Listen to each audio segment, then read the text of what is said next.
ನಮಸ್ಕಾರ ಸ್ನೇಹಿತರೆ. ಕಾಲಿವುಡ್ ನಟ ಶಿವಕಾರ್ತಿಕೇಯನ್ ಅವರು ಗುಡ್ ನ್ಯೂಸ್ ನೀಡಿದ್ದಾರೆ. ಹೌದು, ಶಿವಕಾರ್ತಿಕೇಯನ್ ಕುಟುಂಬಕ್ಕೆ ಹೊಸ ಸದಸ್ಯ ಎಂಟ್ರಿ ಕೊಟ್ಟಿದ್ದಾರೆ. ಈಗಾಗಲೇ ಆರಾಧನಾ ಮತ್ತು ಕುಗನ್ ಎಂಬಿಬ್ಬರು ಮಕ್ಕಳಿಗೆ ಪೋಷಕರಾಗಿರುವ ಶಿವಕಾರ್ತಿಕೇಯನ್ ಮತ್ತು ಆರತಿ ದಂಪತಿ ಈಗ ಮೂರನೇ ಮಗುವಿಗೆ ಪೋಷಕರಾಗಿದ್ದಾರೆ.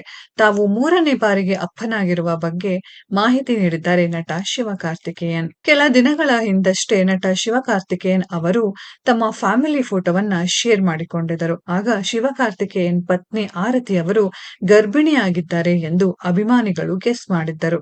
ಆ ಊಹೆ ಈಗ ನಿಜವಾಗಿದೆ. ಇದೀಗ ಗಂಡು ಮಗುವಿಗೆ ತಂದೆಯಾಗಿರುವ ಖುಷಿಯನ್ನ ಹಂಚಿಕೊಂಡಿರುವ ನಟ ಶಿವಕಾರ್ತಿಕೇಯನ್ ಅವರು, ನಮಗೆ ಗಂಡು ಮಗು ಜನಿಸಿದೆ ಎಂದು ಹೇಳುವುದಕ್ಕೆ ತುಂಬಾ ಸಂತೋಷವಾಗುತ್ತಿದೆ.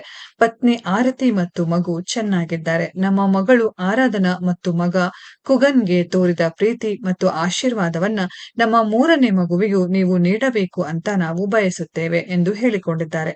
ಶಿವಕಾರ್ತಿಕೇಯನ್ ದಂಪತಿಗೆ ಅಭಿಮಾನಿಗಳು, ಸಿನಿಮಾ ರಂಗದ ಆಪ್ತರು ಶುಭ ಕೋರಿದ್ದಾರೆ. ಸ್ನೇಹಿತರೆ, ಈ ಒಂದು ವಿಡಿಯೋದ ಬಗ್ಗೆ ನಿಮ್ಮ ಅನಿಸಿಕೆಯನ್ನ ಕಾಮೆಂಟ್ ಬಾಕ್ಸ್ ಅಲ್ಲಿ ಕಾಮೆಂಟ್ ಮಾಡಿ. ಈ ವಿಡಿಯೋ ಇಷ್ಟ ಆಗಿದ್ರೆ ಲೈಕ್ ಮಾಡಿ, ಶೇರ್ ಮಾಡಿ, ಚಾನೆಲ್ ನ ಸಬ್ಸ್ಕ್ರೈಬ್ ಮಾಡಿ, ಪಕ್ಕದಲ್ಲಿ ಇರೋ ಬೆಲ್ ಐಕಾನ್ ನ ಹಿಟ್ ಮಾಡಿ. ಮುಂದಿನ ವಿಡಿಯೋದಲ್ಲಿ ಭೇಟಿಯಾಗೋಣ. ಧನ್ಯವಾದಗಳು.